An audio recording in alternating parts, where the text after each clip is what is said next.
So we're starting to share now on Siman Zayin, going a little bit behind, a few weeks behind schedule in העזר. I want to talk about one part of Siman Zayin and a little bit in Siman Yud Aleph because certain things are connected, and then we'll deal with the other topics, different simanim in the next shiurim.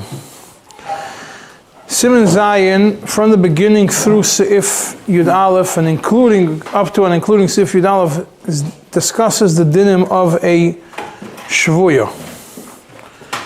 Discusses the dinim of a shvuya, and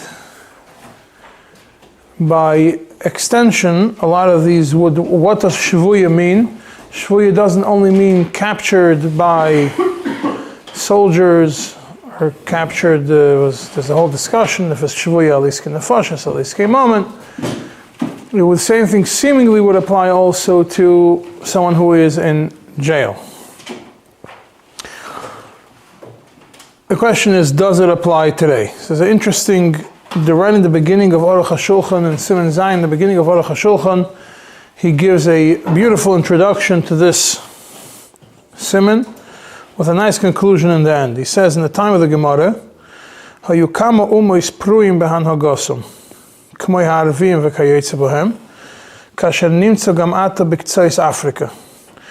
they would kidnap people, take them for ransom, and therefore, if a shvuya was taken by these kind of wild nations, then she would become asur l'kohen. Why? Because it's a chazaka that they had relations with her, and therefore she becomes asura l'kohen midin zayna. Why? Because once she's captured in their hands, there's nobody who has control over them to tell them not to do it. Even though if she's anusa, she's not asura l'bayla Yisrael. That only applies by bayla Yisrael, but not by bayla kohen. And obviously there's a discussion if she was maskim, I think I mentioned it in the past, if she was maskim to be with the goy for the sake of saving her life, it's a discussion if she does, if that's considered be'oinus or that's considered be'ratzon. That's a separate discussion. And then you have a whole discussion if it's what's the reason for it. Is she asura vaday? Is she safek asura? Is she asura midrayis, asura midrabanon? Anyways, the Aruch HaShulchan concludes the Seif Aleph by saying ודעת שבזמננו בכל המלכיוס, all the normal kingdoms, כשאישה יושבת בבית האסורים של הממשל מפני איזה חטא, אין חשש בהם שיבועלו מהריקים היושבים שם. מפני שהמלכוס משגחס על זה שלא ירא להן תקולה, ומאנשים בעונשים קשים מסרויצה לענויסן, ובלילה מסגירים מסנושים בחדר בפני עצמם, לכן מותרס לבעליהן הכהנים. In parenthesis, nirali daiti.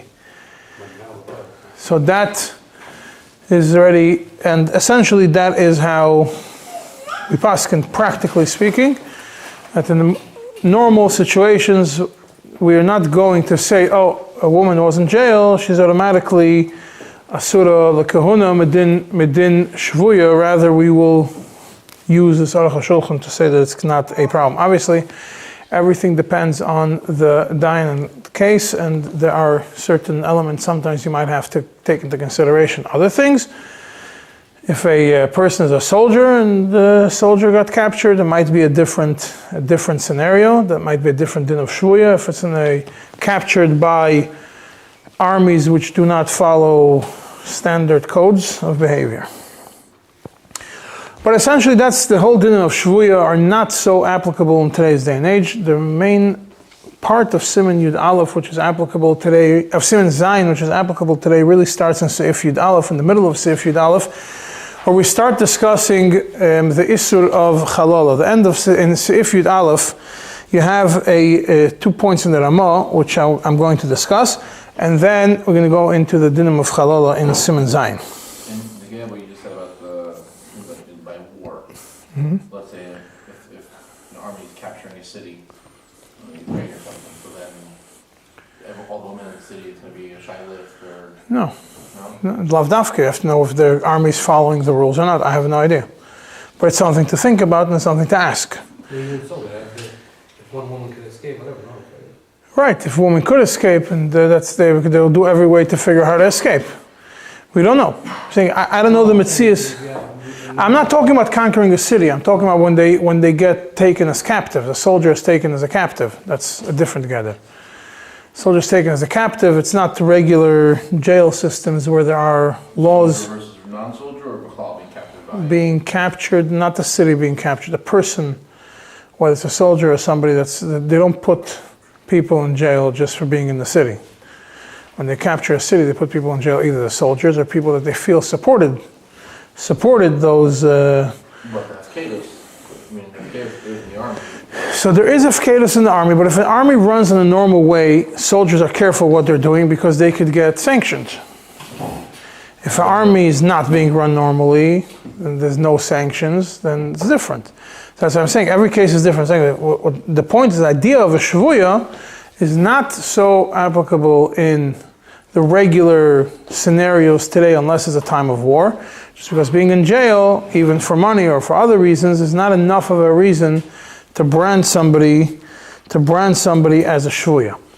When was there such questions? Those questions applied right after, like in time of war, after the time of the Second World War, there were such questions, many such questions that came up regarding people women that were captured by the Nazis and what their din would be in certain scenarios, and there were Bati Din that dealt with it at the time.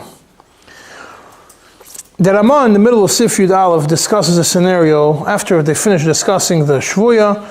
The Ramah says, if a Jew, a Yid, a husband and wife, both Yidden, they became a Shumadim from their own free will and accord. And not Meshumadim because of war, it's a different din, it's the same Ramah, but they became Meshumadim on their own free will and accord, and then they decided that they are doing tshuva. And they're going back to being frum. They're going back to leading a Torah life. And they are considered mutter one to another, even if the husband is a kohen, and we are not choishesh that she was mezana under him, even though the goyim are prutzim ba'arayis. We still do not say that we have that chashash if both of them were meshumad together. Because even the goyim are not mafkir neshisayim, they're not mafkir their woman to znus.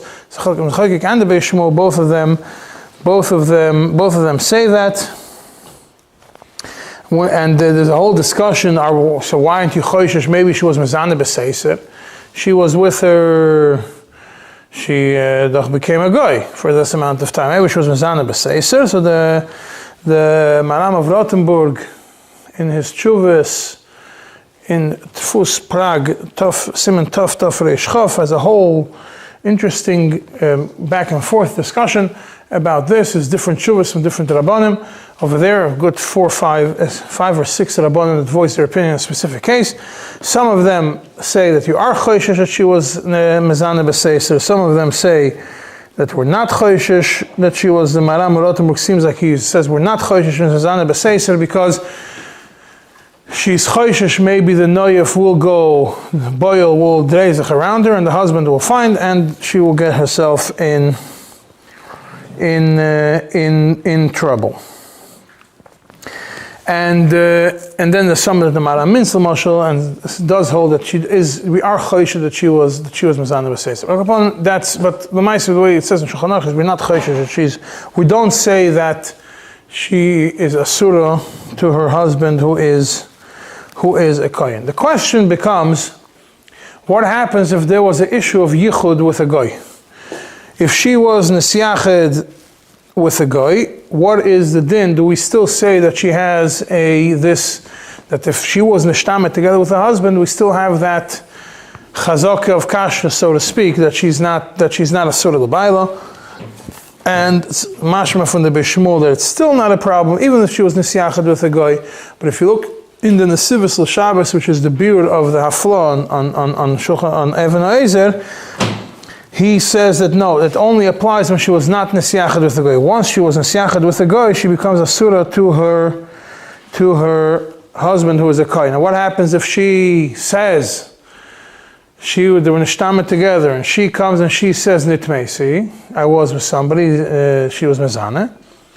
Then we do believe her, even though usually we do not believe a woman who says that she's Mezana, especially if she says it in front of her husband, because they say, Shema ina nasna ba'acher. Over here we do believe her because we say that the reason she came and she said it, it's not because ina nasna ba'acher, but rather because as part of her process of doing tshuva, she wants to do what's right, and she wants to do b'misvada on what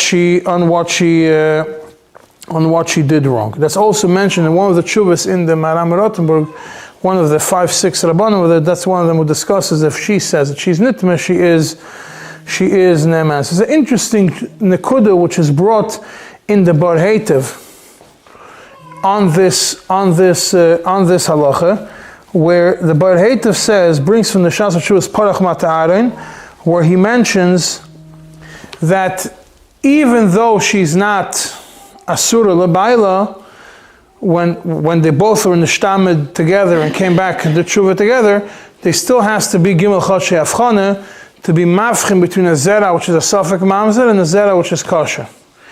And the Bar Heitev writes in the Tzarich Yom. The reason behind it is that just because we're not Oysa her Leba'ala, which is a big thing, we still have to be Choishish, that there might have still be, she might have been Niv'ala a business, and the fact that she's mutter to somebody else, to mutter to her husband, is not mitzad that we don't have a far-fetched chashash, but the poil we have a chashash on this matter. But the Bar Heitev himself says in the Tzarich Yun you haven't seen any poskim would say that that it should be worried about. And the Rama continues, what happens if she was meshumad herself without her husband? That means she went off and became a Christian and not her husband. She is considered asura l'koyen, and we do consider her like a shvuya. It's important to remember this definition, like a shvuya.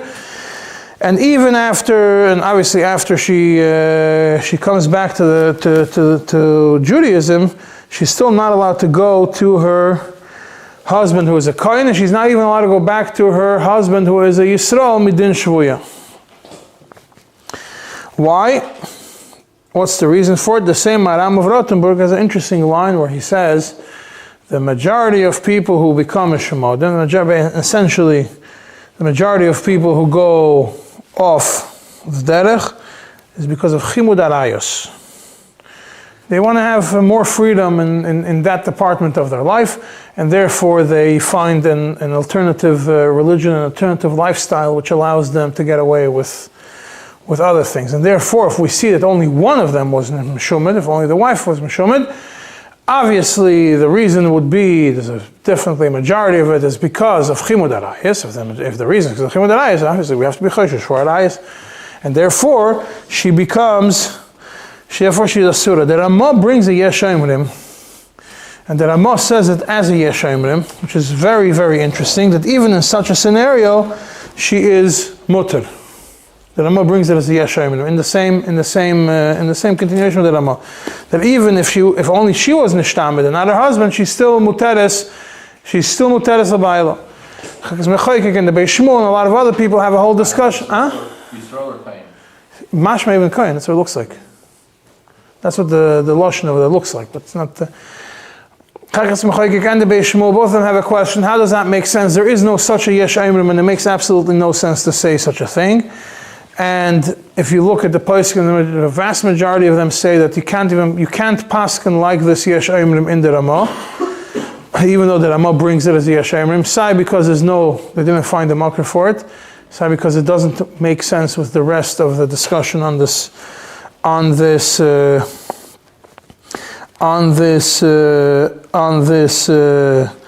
topic. The Pischei Tshuva brings a Noida Bihuda over there, which the Noida Bihuda says that we don't rely on the Ramah, but if we have a scenario where she's already married to somebody. It's not a question of marrying a kohen. That's split between her. He differentiates. Says, well, the only place that Ramah is matir is when she is a Eishes Ish of a Yisrael, or even of a kohen, and she's going back to her husband. That's when the Ramah would say Yeshayim, but not if it would be to be matir her afterwards to marry a kohen, which means we believe it partially, but not fully, not enough to be moitzi her from her husband.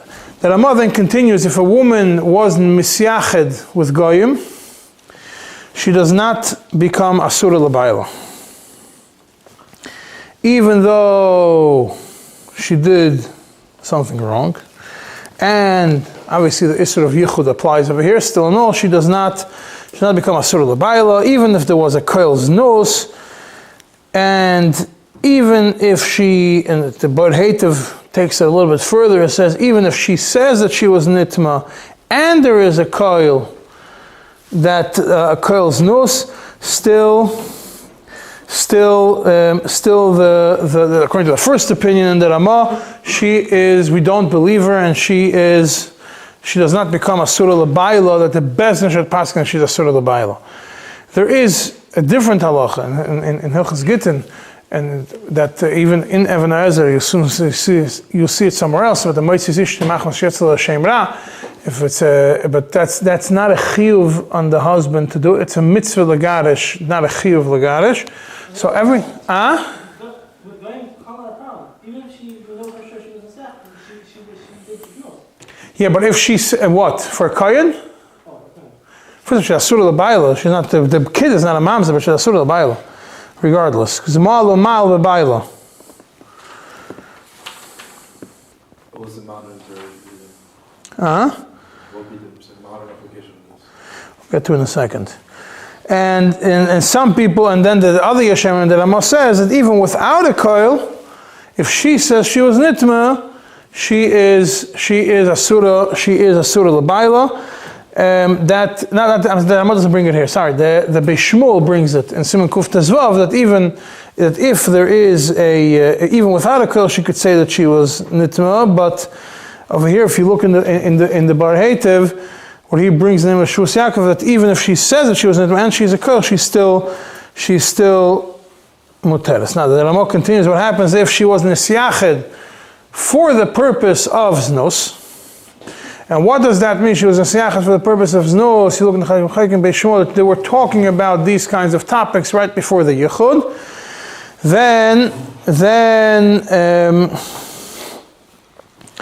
Then she becomes asur.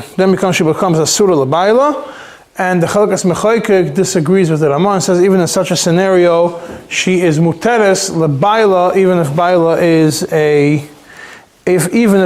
is a kohen. Now, that is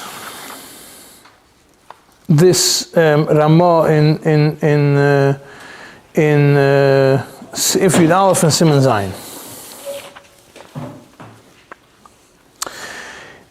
There's an interesting Shas Tshuvos from Tzemach Tzedek, Siman Chav Gimel, which is relevant as we're going to discuss soon. There's a few other Tshuvos in the Tzemach Tzedek which are connected to this topic.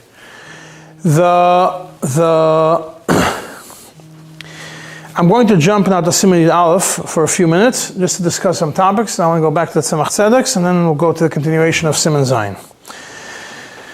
In Siman Yud Aleph and Seif Aleph, it's a long seif which discusses a woman who is nechshad,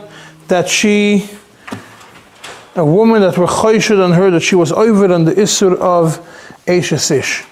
The beginning of the seif is talking about that there was kinui v'stira, that he warned her, and then she still was nistar with somebody else, and we say she becomes asura l'bayla, and she becomes asura to the boil also. Why? Because the boil is the one that caused her to become asura l'bal, therefore she also becomes asura l'boil, and there's two ways of reading Is it kashem shasur lebal, kach asur lebayil, kashem shasur lebayil, kach asur lebal? Different ways of understanding this limud.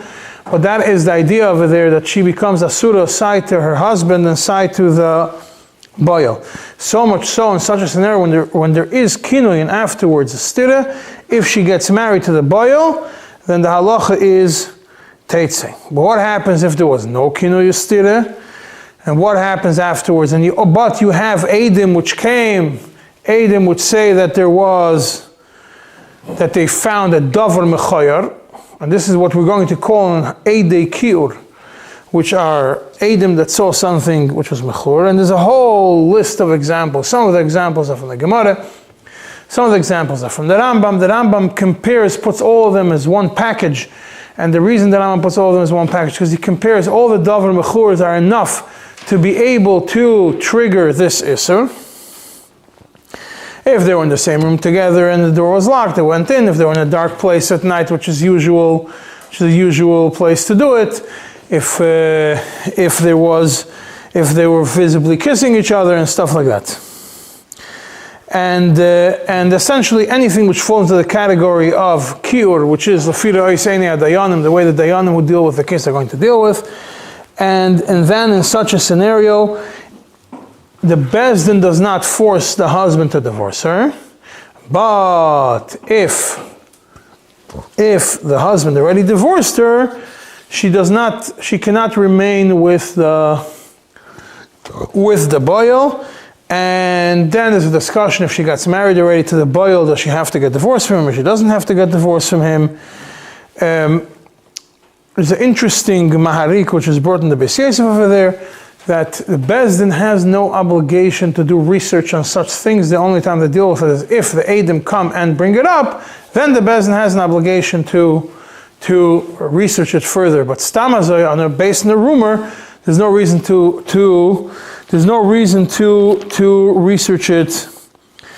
research it further. And then there is over there again, is in the same Siman Yud Aleph, is a whole discussion. If there's rumors in the city that she is, that there was such a coil, or there was not Eidim, a discussion of what the Ramah holds over there, if there are Eidim or there are no Eidim, and what are the Eidim coming and saying? One of the things that is brought in that Siman is this question: if you have Eidim which come that they saw Yahud, and that is why I am mentioning it over here, connected to Siman Zayin, is because of this topic, that what we just discussed in Seif Yud Aleph in Siman Zayin is talking about this issue of she was nesiached with a guy.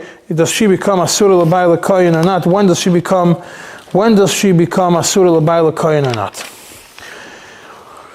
There is a tshuva from the Tzemach Tzedek, like I just mentioned, in Siman. There's a few tshuvas I want to discuss, and that are relevant to what we just discussed now in Siman Chav Gimel, that are in Siman Yud Zayin, that are in Siman Zayin, that are relevant to what we're going to discuss in Siman Yud Aleph, that are relevant to this topic Bichlal.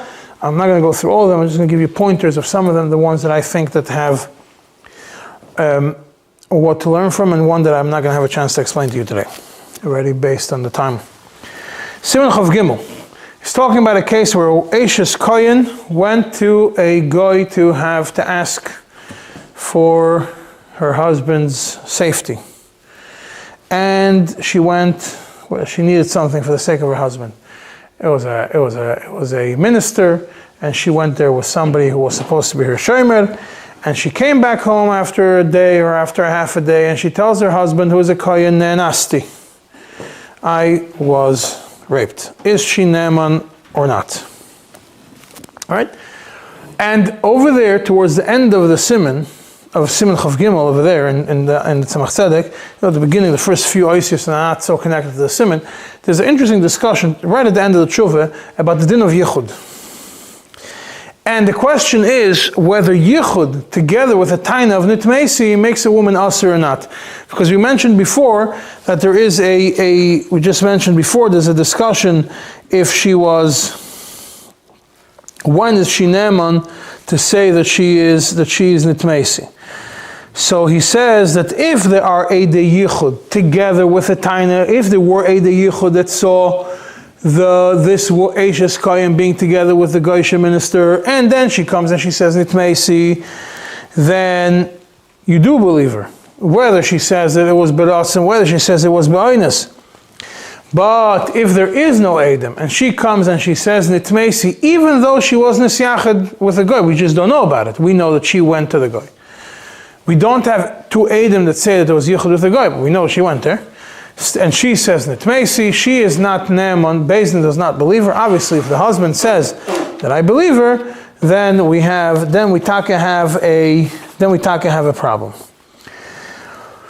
The next siman in the Tzemach Tzedek, Siman Chavdal, is a very interesting tshuva about a woman of a kohen who has a kohen is married to a woman and they have no children. So, Sa you're going to see in Siman Zayin, and Sa you're going to see in Siman Yud Aleph, and in other places. There's a difference when the woman has children or the woman doesn't have children. When do we say Teitzei? Even if there's a din of Teitzei, sometimes if there are children, we're not going to say Teitzei because it's going to create laws on the children that are already there. So if this woman was married to somebody and she had children from this guy, and then suddenly this whole story pops up, which might necessitate in certain scenarios a din of Teitzei, the Beis Din is not going to impose a Teitzei in certain scenarios when there are children involved because of the chashash of laws. But here we're talking about Siman Chavdal and Tzemach Tzedek. It's interesting, I said a very interesting tshuva, when there is a Eishes Kohen, she has no children. And there were rumors going around for over a year that she's overly friendly with a certain poiker echod. Yeah, with a certain poiker, I don't know, someone ish bliyal, I don't remember the exact lashon of the Tzemach Tzedek, a person who's not a regular standard from Shemer Torah Mitzvah Yireh Shamayim person. A shegetz, but not a goy. And there is a kol loy pasuk that she is, and then suddenly starts coming out a koil that she's mizana with him. Aside from the fact that there was miranim, that there was a constant rumors, suddenly started a koil. And that you're going to see in Siman Yud Aleph what the definition of a koil is, how long and where and how and everything else. Interesting over there is a whole discussion. If they're oivim, if they're enemies we are choishish, there's a whole machlekes. The Shulchan Aruch says if they're oivim, if they're enemies, that we're choishish, maybe they were, where we say that there was that the oivim were the ones that caused the rumors to go out in her. But that's a discussion over there. So the question, and it came to Edom. One Eid did see a davar cure, one Eid did not see a davar cure, and the Tzemach Tzedek essentially goes through all the reasons why she should not become Asur. Now, in that whole discussion, whether she should become Asur, should not become Asur, which is really relevant to Siman Yud Aleph. One of the things that the Tzemach Tzedek brings in Ois Gimel is maybe we should be machmer mitzad Isur Yachud. She was nisyached with this guy, and it was l'shem, clearly was l'shem znus, and it was not. The Yahud was not, there was the Edom of the Yahud, but the Yahud was not there for something other than Znus l'chayra. L'chayra, we should make her Asur. Why? Based on the Beis Shmuel here in Siman Zayin, that we compare her to a Shvuya. And Tzemach Tzedek then asks that this creates a big problem. Because if we're going to say that the woman becomes Asur only based on Yachud, when we are choished that there was l'shem znus and there was a certain discussion of l'shem znus, it contradicts a lot of other, most of the Rishonim, which they do not take this approach that by Yachud itself you could make a woman asura to her husband the kohen. And he says, so if we have a problem, how do we fit this Beis Shmuel, who says that she's like a shvuya and we say, how do we fit this Beis Shmuel into the picture? And Tzemach Tzedek explains a very interesting thing. He says, what the Beis Shmuel is talking about in Siman Zayin is about lechatchila to have her marry a kohen. That means we're talking about a scenario in Siman Zayin that there was Yahud with a guy, and the Yahud was Nisiach de l'Shem Znos. They talked some in Yon Znos. The Beis Shmuel is machmer like that shitta. So over there, the Beis Shmuel says we consider her like a shvuya, and the Tzemach Tzedek explains it means ledin that she cannot lachatchila go and marry a kohen. But if she's already married, she does not become asur. The second explanation that Tzemach Tzedek says, that what the Beis Shmuel is talking about over there, is since the Beis Shmuel says that Dibrumi, that they were talking in Yon Znos. The Tzemach Tzedek says it doesn't mean that we have one Eidos that they were talking in Yon Znos and one thing that does in the Yahud. They were talking in Yon Znos right now, and from there they went to the Yahud. So we know that it was one story. Then the Beis Shmuel is machmer. He understands the Ramah. In such a case, you have to be machmer even when she is married to a kohen. Yeah, that's how he explains the Beis Shmuel. And he says even though the Beis Shmuel wrote it that it's talking about yichud with a guy, Tzemach Tzedek says we have to say the same thing applies to Yisrael hayadua she'eina misnaheg bekashrus. With somebody who is parutz in these kind of avedas, he has the same din of a guy for this kind of yichud to make her asura leba'ala according to the Beis Shmuel. Then the Tzemach Tzedek goes in the same Ois Gimel in this Siman Chavdalad of the Tzemach Tzedek. He takes apart the Beis Shmuel 3 reasons, which is about 3 columns in the Tzemach Tzedek. Cover those 3 reasons. I was going to mention one of them, just to give you. You could after you learn Siman Yud Aleph, you should go back to this tshuva of the Tzemach Tzedek. I'm just pointing out the nekudas in these tshuvas which are relevant most to Siman Zayin that explain what we just talked about in Siman Zayin. So the Tzemach Tzedek, the first reason the Tzemach Tzedek says that Beis Shmuel evidently did not see the Shittim Mekubetzes, who brings all the Rishonim which explain the Gemara differently, and because of that, that's why he thought that it applies to a woman who was already married. That's the Beis Shmuel. If the Beis Shmuel would see the Shittim Mekubetzes that sees all the Rishonim which hold that this issur of yichud, to make a woman asura leba'ala, even a kohen, midin yichud, because of a yichud, he would not have, because of a yichud, even if there was l'shem dibur l'shem znos, that does not apply in the case of when she's already married, even if her husband is a kohen. That means that essentially the Tzemach Tzedek is going back to his first chiluk, to his first explanation, that what the Beis Shmuel is talking about, the only way it would make sense is when talking about when she is not married, and the shaila is whether we are marrying her off to a kohen or not.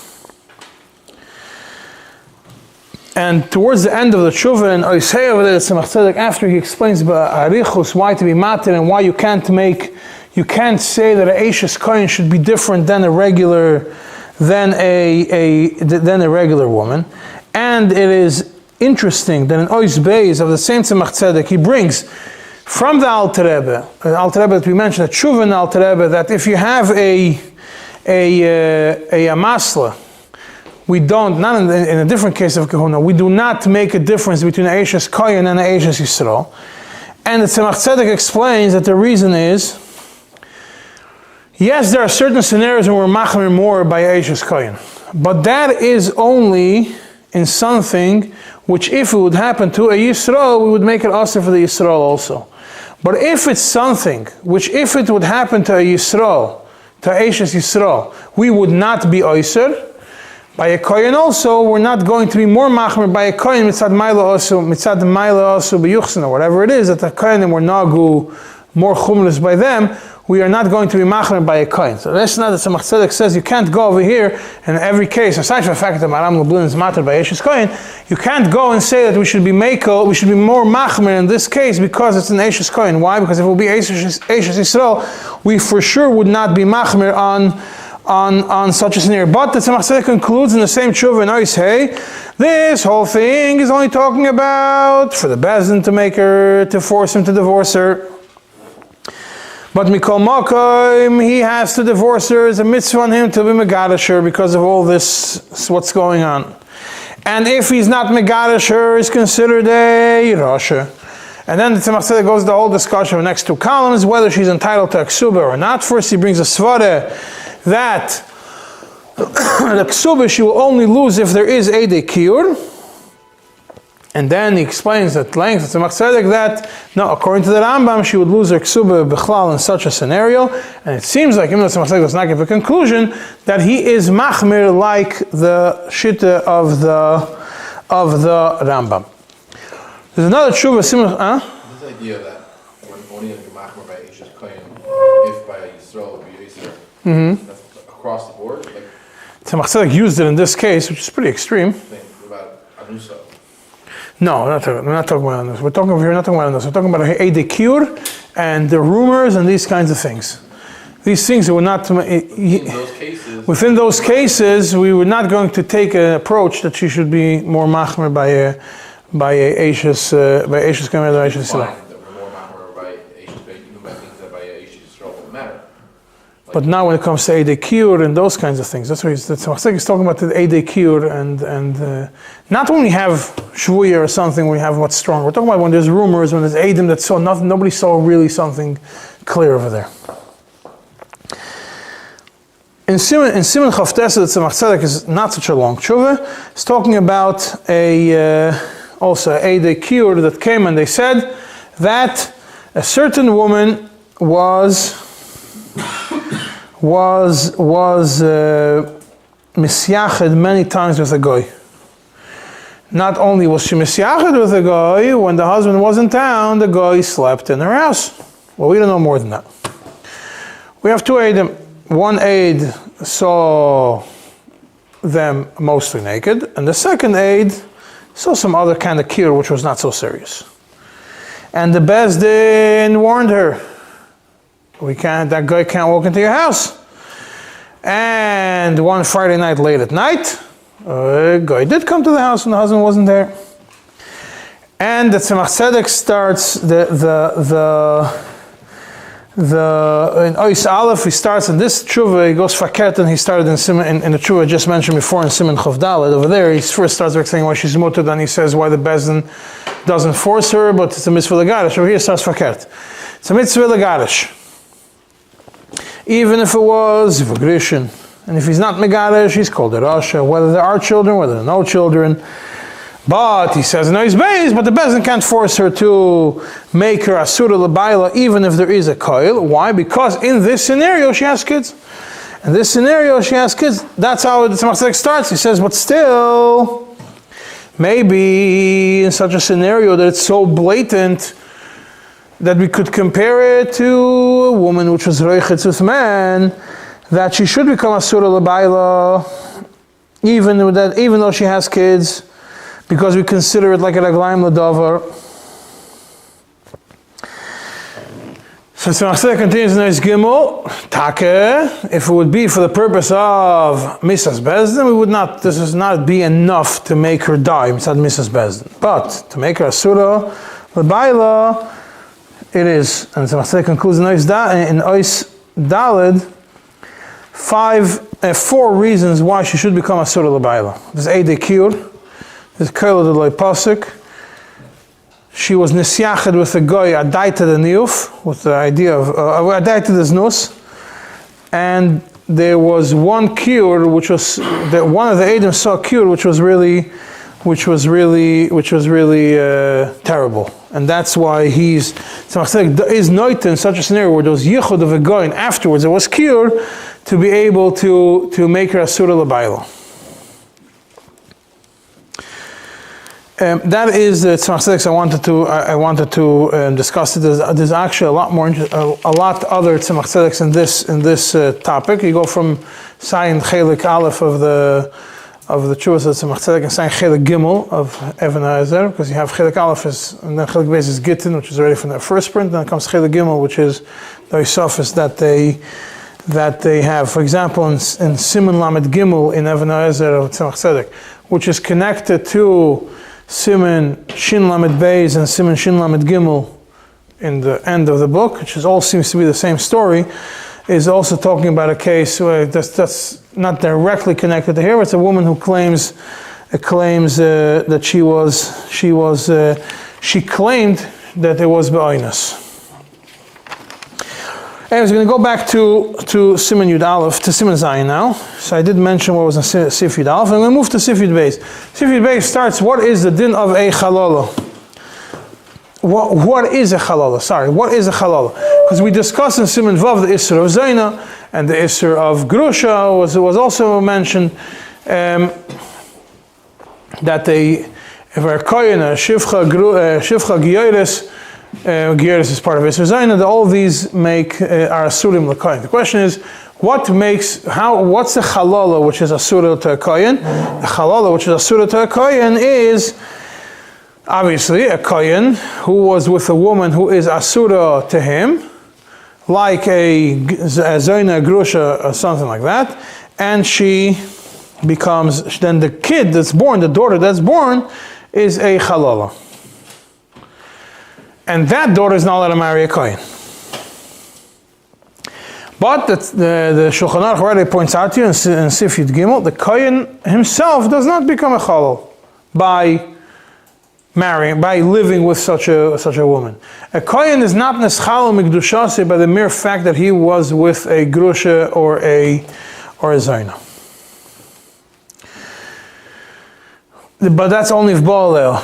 If he married her, it's still an official act of marrying a woman. The Chachamim were geyser that he should be considered like a Chalal, and at that point he becomes Pasul. He doesn't get like the Alter Rebbe writes in Hilchos Nesias Kapayim in the end of Siman Kuf Chav Ches.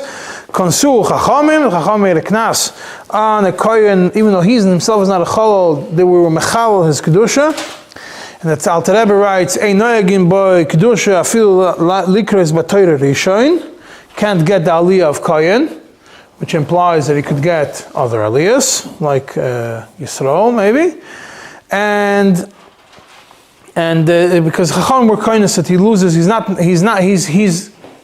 constant like a Chalal, which would imply that if a kohen is married, and over there it says it's only of things that a kohen is usher specifically to a kohen, but something which is usher to Klal Yisrael is not enough to do it, which would imply that if a kohen is married to a Goya, or whatever, it's not really Kiddushin, he's living with a Goya, then he does not get constant like a kohen living with a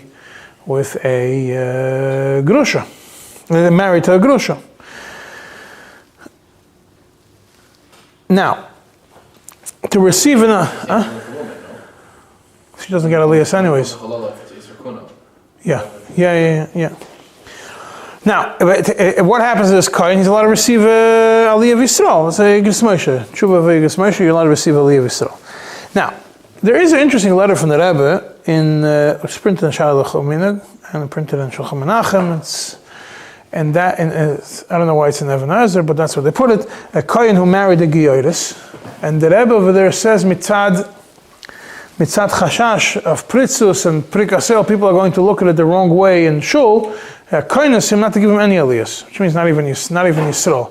Don't give him any aliyas. Don't give him any official position of power until he does tshuva. That's what it says in the Rebbe's letter.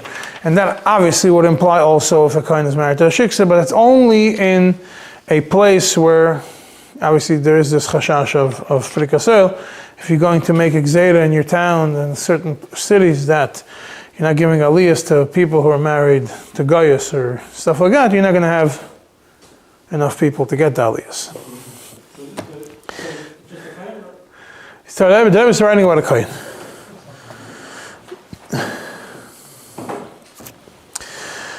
In Sif Yudala, that the Mechaber says a kohen which was Baal Achas Meharayas, and she became pregnant in Bia Rishayna, the child is not a cholol. He's a mamzer, but he's not a cholol. What's the nafkamina? What kind of a malka? What kind of hasir? What kind of oynish he gets? That's really the only nafkamina. Today is no such nafkamina. What would be nafkamina in today's day and age when we're discussing it? If he's midin mamzer, if we have a suffix, if it's a suffix mamzer or not, if it's midin cholol, do we have a suffix cholol or not? It's a different discussion. But over here we say it's not midin cholol, it's only midin mamzer. Then you have double cholol and mamzer. There's a whole discussion if isur cholol isur, if this child could be a cholol and a mamzer or not. It's a mashma from the Shulchan Aruch that he's only a mamzer, not a cholol. But if a kohen was with a giyoris, and even Bia Rishayna becomes a cholol because she's asura to him at that moment. Masha'enkin by erva, she's asura to him, but it's not. She's not neschalol b'viyos at that point. Now, a cholol that marries a bas Yisrael, all his children are chalolim until the ends of the generation, son, all the way down. His daughter, who is a chalala, is not allowed to marry a kohen because she's a chalala. But if this daughter chalala marries a Yisrael, then her children, chalalos only passes through the male line. It stops by the woman. So this daughter of a kohen is a chalala. If she marries a Yisrael, her children could marry a kohen. So if there is a scenario of chalalos, the way to solve it is for the boys you can't solve it, but for the girls the way to solve it is if they marry Yisraels, then they remove the chalalos for the next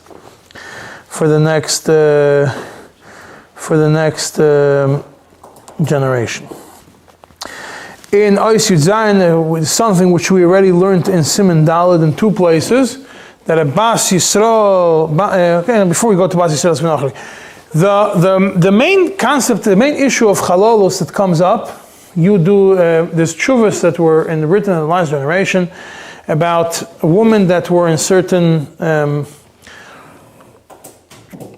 in colleges or in places where pritzes was abundant. And over there, the chazaka is that the woman there was a lot more freedom, and we are choishish, we have a strong chashash that she was with a guy, and therefore if she then afterwards goes and marries a kohen, she is asura, her kids are not kohen, they're chalalim. She marries a kohen, she's asura to the kohen. When did this come up? When there was a situation of somebody that married someone who thought he was a kohen, and he would get engaged to a girl who was a giyoris, or the daughter of a giyoris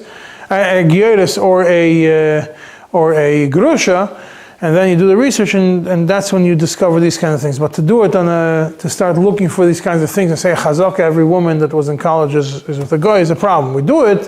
It's a question that has to be discussed. There is a responsibility to do this research and to find out for Kehuna if this was the situation and what happened at that point. You could ask, if a woman has a Neman Selakasha Nevalti, I was only with Yidden. And there are people that could say that without a problem. If they find that this kohen married the Yidden with Yusha's mother or whatever was in a college, it's not the discussion about at the capital, would the maximum be a cholol bottom of the right that they want to marry? No, I start asking.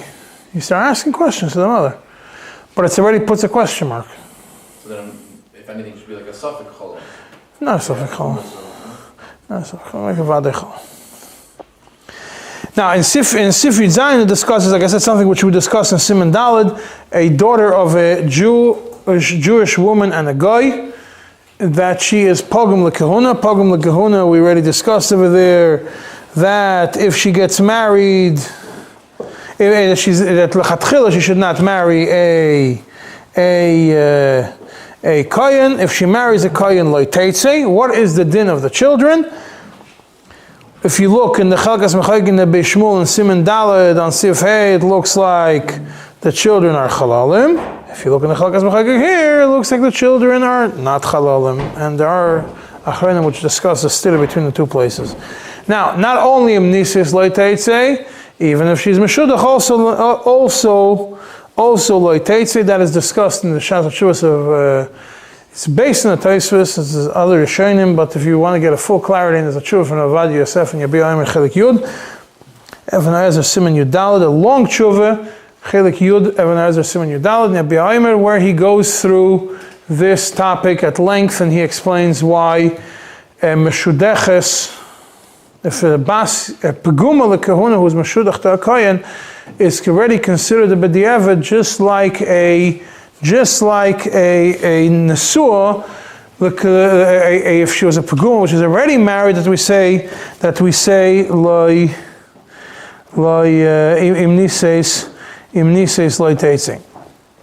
The other type of Peguma Lekahuna, specifically Peguma Lekahuna, is mentioned in the end of this Siman of Siman Zayin and Sif Chaf Aleph, that a child of a ger and a giyoris, a daughter of a ger and a giyoris, and both parents are gerim, and obviously we're talking about that the kid was born after the gerus, not that the kid was born before the ger, not that the kid was conceived and born after the gerus. Then in such a scenario, she's peguma lekahuna, and the same thing as before, Imnisis Leteitze. If this girl was converted, if this mother converted while she was pregnant, she is l'chatchila, she's definitely asura lekahuna mamash midin, just like a giyoris.